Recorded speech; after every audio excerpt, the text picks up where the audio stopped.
In this video, I'll be going through the thesis statement writing progression. I'll go through how to with implementing this strategy, and then I'll show you some student examples for how it worked for them. You'll then be able to reflect and determine how to implement this into your own classroom. In this video, we're going to walk through how to effectively teach thesis statements using a structured learning progression. Teaching students to write strong thesis statements is essential because it helps them clarify their thinking and organize their writing. You can find more on this learning progression on page 124 of our literacy book.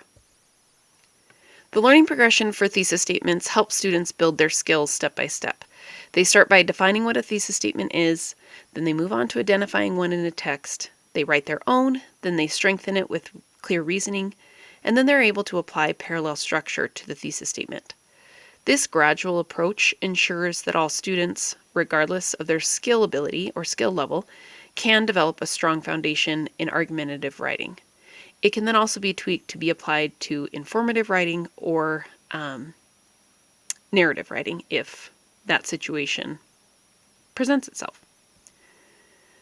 First, students need to be able to define what a thesis statement is, so they need a clear understanding of this concept. This is where the explicit instruction is key, and so I recommend starting with simple, relatable examples, perhaps using a well-known topic or a very relevant topic for the students, something like school uniforms should be mandatory, or this artist is the most underrated artist in today's music genres. I don't know. And then you can move into the academic or content-specific writing, but giving them practice with content that they're familiar with, that doesn't have a lot of risk to it, will then allow them to apply it to their academic writing. Visuals, sentence frames, examples of strong versus weak thesis statements are key because this can help make the concept very clear to them. Then they will be able to identify the thesis statements. That's the second level in the learning progression. And in order to identify thesis statements, they need to recognize what they look like in good writing, but also in not so good writing, so that when they look at their own that still is in need of revision, they can identify that. So give them a mix of well-written and then poorly written examples, and this will help them, through this analysis, they'll help solidify their understanding of what a topic sentence should look like. And one effective strategy is a sorting activity, where they can categorize their statements as strong or weak, and then discuss what makes them strong or weak. The third thing is to actually get them to write the thesis statement. And so they need to understand, once they understand what good thesis statements are, what the components of those thesis statements are, then they can write their own. And so you want to encourage students to take a clear stance on the topic, regardless of the type of thesis statement that they're writing. If they struggle, then sentence stems become very beneficial for all students. Blank topic is essential, or blank topic should be whatever action. Those things can be a great starting point. So give them some formulas to use, to lean on while they're getting their thesis statement writing under their belt. And the goal here is confidence. You want to get them to put an idea on paper without overthinking it. So the sentence frames are very helpful with that. After they have their initial stance, then you're going to revise it to list 3 strong reasons for the stance on the topic. This will help structure their argument and set them up for the body paragraphs. This is a great way to scaffold, or a great way to scaffold this is by having students brainstorm the reasons in small groups before you add them to their thesis statement. So this is where the group work can be very beneficial.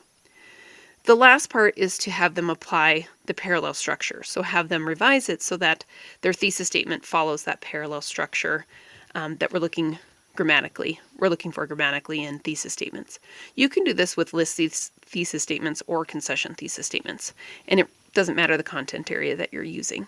The parallel structure helps. It might be a small concept, but it really makes the writing more polished and professional. It helps them flow. And a simple way to teach this is by showing examples where the structure is inconsistent and then have the students revise it to bring it consistent, to make it consistent. And then I also like to color code or use color coding to highlight the different parts of the thesis for clarity. So they have their stance in one color, they have their first reason, and they have their second reason, and they have their third reason all in different colors. On this page, you can see different student examples. At the top, I have the target skill, which is composing a list thesis that guides the overall organization of an essay. And then I have the actual skill progression written out, and so it's 5 steps. And number 4 is usually what we consider for a freshman level. This is proficiency. So, and this is actually a teacher in our building came up with this concept, and she has used this skill progression for all of the skills that she's teaching her students. So this is just the example for thesis statements. So they need to be able to define the thesis statement. Can they do that or not? And you see that in that first question on their worksheet. Are they able to isolate the writing task? Can they identify the thesis statement in the paragraph that's given? Then can they write the sentence that takes a strong stance on the writing topic? And then can they revise the sentence to list its reasons? Then can they apply parallel structure? So as you can see on these 2 examples for number 5, they naturally did that, or they did that when they first wrote it. They didn't have to revise it to apply parallel structure.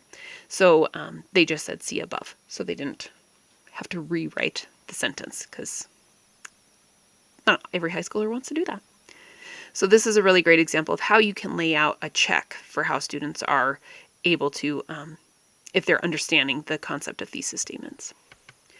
Different ways that you can adapt this strategy to better fit your teaching is to adjust it based on student needs.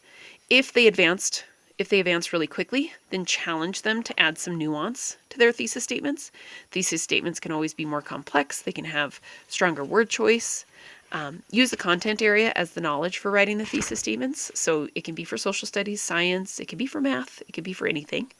And then use the thesis statements as formative checks for understanding the major concepts, ideas, or knowledge. So you can also just have this be the quick bell ring or exit ticket. Write me a thesis statement based on what we learned today, or have them pose them a question, and then they write the thesis statement in response. You want to use real-world examples and exemplars as models so they can practice high levels of writing. A way to do this is to give them several, maybe slightly different styles of thesis statements and have them copy it, but with their own topic. So this could be where you have them practice over and over the content that they're learning, but they simply use the words as much as possible and the structure of a very well-written thesis statement, layering on their own content. You can also use graphic organizers or visuals to show how thesis statements are roadmaps. Working with the strong and weak thesis statements is always very helpful, and sentence frames and stems are great scaffolds. Stations can also help if you break the thesis statement in different parts. So that's another way to practice through the 5 steps. And you can organize them in several different ways. So you can integrate the content knowledge with history, literature, science. It's just a very adaptable strategy for lots of different things with your writing and with the content knowledge. So that is the learning progression on thesis statements. When it's taught intentionally, this can make a huge difference in student writing. It builds confidence and helps with essay organization and improves their overall argumentation skills. So by breaking the process into clear steps and providing the right support, we can help all students develop really strong, really compelling thesis statements. Thanks for watching, and happy teaching.